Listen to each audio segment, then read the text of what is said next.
Hello, I'm Mike Yeomans, founder of Starlit Contracts, where we help you to negotiate and use contracts with confidence.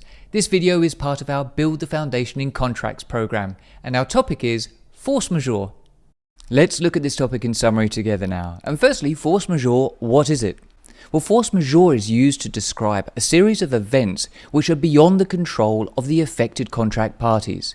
Force majeure events will typically require one of the contract parties to take longer to perform their obligations, or it might be that it becomes more costly for that contract party to perform its obligations. Force majeure events are sometimes known as being acts of God, for example, severe weather conditions like flooding, but it can apply to other things as well, such as acts of war or civil disobedience, or even industry-wide strikes, whatever is agreed between the parties in the contract. How does a force majeure clause work in practice? Well, the idea is that the party who's affected by that event of force majeure will be given an extension of time to perform their obligations. There's also a question of who should bear any increase in cost that results from the force majeure event.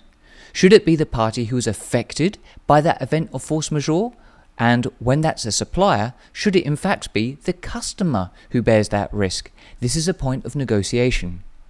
Is this something that you should care about? Well, force majeure clauses are often described as being boilerplate clauses, and you can see our separate video on that.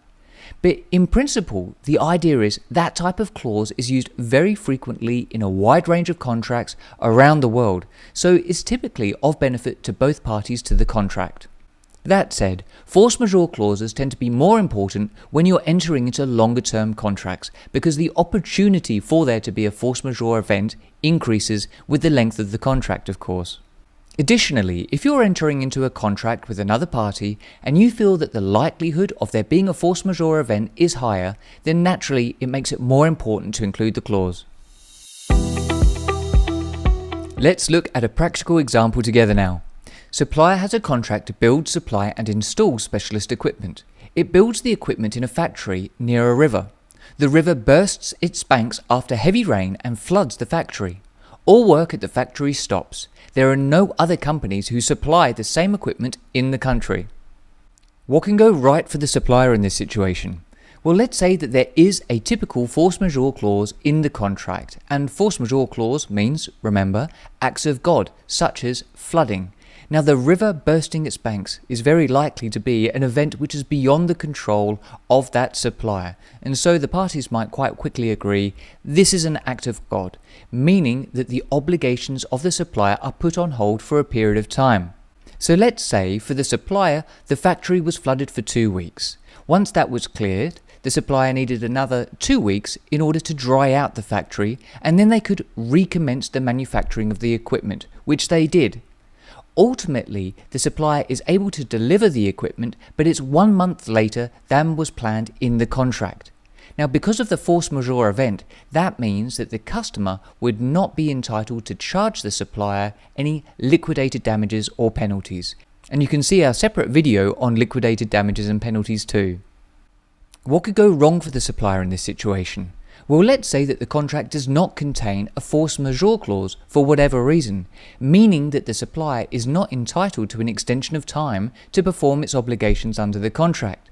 Now, we saw from the example that the supplier only has one factory to manufacture this equipment, and there are no other parties that manufacture that equipment in the country.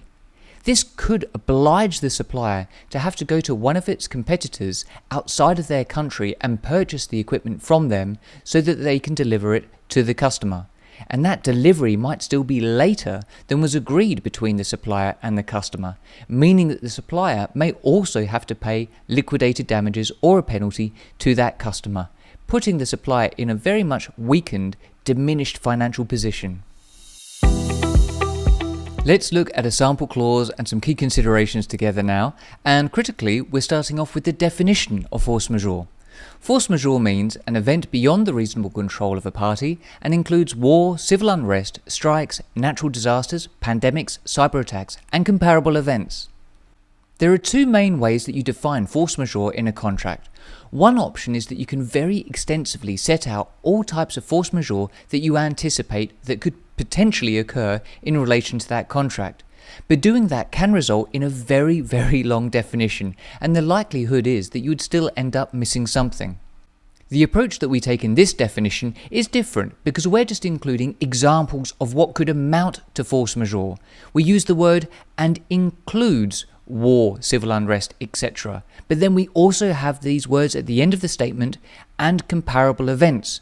So if there is a comparable event during performance of your contract which is beyond the reasonable control of the affected party, then that could also be categorized as force majeure, but it would rely on some agreement between the contract parties that the event that occurred should be so defined. Our sample clause continues, "A party is not in breach of the agreement to the extent that its performance is limited by force majeure. The affected party shall have a reasonable extension of time. The parties will use their reasonable endeavours to reduce the impact of force majeure." So the parties might agree that there has been a force majeure event, it's flooding or war or something like this. But importantly here, has that force majeure impacted on the performance obligations of that party? So if you look at a customer's obligation to make payment, there are few force majeure events which would really prevent them from making payment. So if the supplier has performed the work and are waiting on payment, but then there's perhaps some flooding in a particular place, does that stop the customer from being able to make payment? And if not, then they should be making that payment in accordance with their contractual obligations.